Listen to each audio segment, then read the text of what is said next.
BJP ആവുന്നതോട് case മാഞ്ഞു പോവുമെങ്കിൽ Pinarayi വിജയനോട് BJP ചേരാൻ പറഞ്ഞ പോരെ? ഇത്രയും വലിയ വിഡ്ഢി.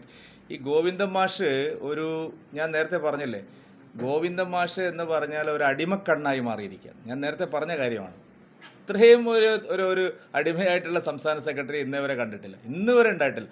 കോടിയേരി സംസ്ഥാന സെക്രട്ടറി ആയിരുന്ന കാലത്ത് പോലും പല കാര്യങ്ങളിലും പാർട്ടിയുടെ ഒരു നിലപാട് അദ്ദേഹം ഉയർത്തിപ്പിടിച്ചിരുന്നു. മിസ്റ്റർ ഗോവിന്ദൻ മാസ്റ്റർ, താങ്കൾ ഈ പാർട്ടിയുടെ കേന്ദ്ര കമ്മിറ്റി അംഗമായിരിക്കുമ്പോഴാണ് പാലക്കാട് ഒരു പ്ലീനം നടന്നത്. പാർട്ടി പ്ലീനം നടത്തിയിട്ട് നേതാക്കളുടെ, പാർട്ടി സഖാക്കളുടെ മാത്രമല്ല അവരുടെ ബന്ധുക്കളുടെ ഇടപാടുകളും സാമ്പത്തിക താല്പര്യങ്ങളും എല്ലാം സുതാര്യമായ ഓഡിറ്റിന് വിധേയമാക്കണമെന്ന് തീരുമാനമെടുത്തൊരു പാർട്ടിയാണ്. മക്കൾ എന്ത് ചെയ്താലും തങ്ങൾക്ക് കുഴപ്പമില്ല എന്നുള്ള നിലപാട് മാറ്റി മക്കളും മരുമക്കളും നടത്തുന്ന ഇടപാടുകൾ പരിശോധിക്കപ്പെടണം എന്ന് തീരുമാനമെടുത്തൊരു പാർട്ടിയാണ് നിങ്ങളുടെ പാർട്ടി CPM. കോടിയേരി ബാലകൃഷ്ണന്റെ മകന്റെ കാര്യം വന്നപ്പോൾ ഗോവിന്ദൻ മാഷ് പറഞ്ഞത് അങ്ങനെയാണ്.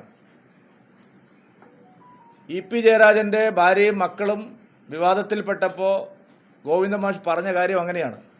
പക്ഷെ പിണറായി വിജയന്റെ കാര്യം വരുമ്പോൾ ഗോവിന്ദൻ മാഷ് ഒരു അടിമയെപ്പോലെ പ്രവർത്തിക്കുന്നതിന് കാരണം പിണറായി വിജയൻ ഉണ്ടാക്കുന്ന അഴിമതി പണത്തിൻ്റെ ചെലവിലാണ് CPM പാർട്ടി നിലനിൽക്കുന്നത്, കേന്ദ്രത്തിലും കേരളത്തിലും. ഈ അഴിമതി പണത്തിൻ്റെ ഒരു പങ്ക് CPM-ന് കൂടി ലഭിക്കുന്നു.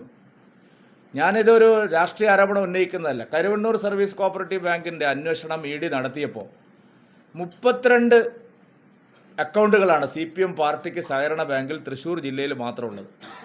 അവർ കൊടുത്ത കുറ്റപത്രത്തിലുള്ളതാണ്. 32 അക്കൗണ്ടുകൾ, സഹകരണ ബാങ്കിലെ കള്ളപ്പണ അക്കൗണ്ടുകൾ CPM പാർട്ടിക്ക് തൃശ്ശൂർ ജില്ലയിൽ മാത്രമുണ്ട്. ഈ പണം എല്ലാം പിണറായി വിജയനും മന്ത്രിമാരും എല്ലാം നടത്തുന്ന അഴിമതി പണമാണ്. ആ പണത്തിൻ്റെ ഒരു പങ്ക് CPM-നും ലഭിക്കുന്നുണ്ട്. ഗോവിന്ദൻ മാഷുടെയും സീതാറാം യെച്ചൂരിയുടെയും എല്ലാം ചെല്ലും ചെലവും നടത്തുന്നത് പിണറായി വിജയൻ നടത്തുന്ന അഴിമതിയുടെ ഒരു ഭാഗം മാത്രമാണ്. അതുകൊണ്ടാണ് ഇത്രയും നിർലജ്ജം ന്യായീകരിക്കാൻ അദ്ദേഹം വന്നിരിക്കുന്നത്. ഇതിനകത്തൊരു രാഷ്ട്രീയവുമില്ല. ആദായ നികുതി വകുപ്പിന് വീണ വിജയൻ്റെ കമ്പനി നൽകിയ അവാസ്തവമായിട്ടുള്ള റിപ്പോർട്ട്, കാര്യങ്ങൾ പുറത്തു വന്നതോടുകൂടിയാണ് ഇത് ചർച്ചയാവുന്നത്. അതിനുശേഷമാണ് അന്വേഷണം നടക്കുന്നത്. ആ അന്വേഷണം നിയമപരമായിട്ടാണ് നടക്കുന്നത്. മുഖ്യമന്ത്രി ആയതുകൊണ്ടും മകളായതുകൊണ്ടും ഒരു അന്വേഷണവും നടക്കരുത് എന്നുള്ള നിലപാടാണ് CPM-നുള്ളതെങ്കിൽ ഇന്ത്യ രാജ്യത്ത് ആ കാര്യം നടപ്പില്ല. നമ്മൾ റൂൾ ഓഫ് ലോ, ഈ രാജ്യത്ത് നിയമവാഴ്ച സംരക്ഷിക്കപ്പെടുന്ന ഒരു രാഷ്ട്രമാണ് നമ്മൾ. ഇന്ത്യയുടെ ഭാഗമാണ് കേരളം. എല്ലാ സംസ്ഥാനങ്ങളിലും ഇത്തരം നിയമങ്ങൾ പാലിക്കാൻ എല്ലാവർക്കും ബാധ്യതയുണ്ട്. പ്രത്യേകിച്ച് കോർപ്പറേറ്റ് മന്ത്രാലയം ഇത്തരം ഷെൽ കമ്പനികളെ ഉപയോഗിച്ച്, ഞാൻ വളരെ അടിവരയിട്ട് പറയുകയാണ്, ഇത്തരം ഷെൽ കമ്പനികളെ ഉപയോഗിച്ച് രാഷ്ട്രീയക്കാരുണ്ടാക്കുന്ന കോടിക്കണക്കിന് രൂപയുടെ കൊള്ള കോർപ്പറേറ്റ് മന്ത്രാലയം ഇതിനോടകം ഇന്ത്യയിൽ എല്ലായിടത്തും പുറത്തു കൊണ്ടുവന്നിട്ടുണ്ട്. വിവിധ ഏജൻസികൾ ഇന്ത്യയിൽ എല്ലായിടത്തും ഇത്തരം ഇടപാടുകൾ പുറത്തു കൊണ്ടുവന്നിട്ടുണ്ട്. വീണ വിജയൻ ഉണ്ടാക്കിയത് ഒരു കള്ള കമ്പനിയാണ്, ഒരു ഷെൽ കമ്പനിയാണ്. കള്ളപ്പണം വെളുപ്പിക്കാനുള്ള ഒരു ഷെൽ കമ്പനിയായിട്ടാണ് ആ കമ്പനി പ്രവർത്തിച്ചത്.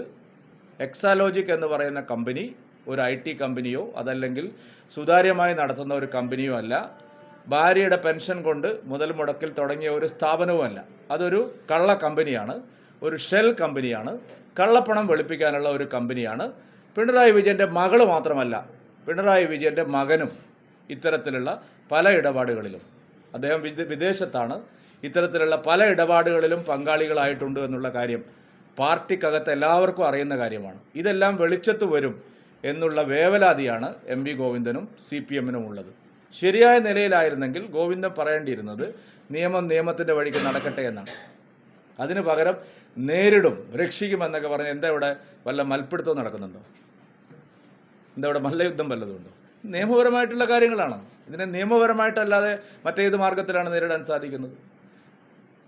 നേരത്തെ ED-യെയും അതുപോലെ ഇൻകം ടാക്സിനെയും ഒക്കെ, ക്രൈംബ്രാഞ്ചിനെയും വിജിലൻസിനെയും ഒക്കെ വിട്ട് ഭീഷണിപ്പെടുത്തിയതുപോലെ നടത്തുമെന്നായിരിക്കും ഗോവിന്ദൻ പറഞ്ഞ ഭീഷണിയുടെ അടിസ്ഥാനം. പക്ഷെ ആ ഭീഷണി അധികം പോവില്ല എന്നുള്ളത് ഗവർണറുടെ കാര്യത്തിൽ നിങ്ങൾക്ക് മനസ്സിലായല്ലോ. കേന്ദ്ര ഏജൻസികളെ ഭീഷണിപ്പെടുത്തി അന്വേഷണം തടസ്സപ്പെടുത്താൻ ശ്രമിച്ചാൽ അതിന് ഗുരുതരമായിട്ടുള്ള പ്രത്യാഘാതങ്ങളുണ്ടാകും.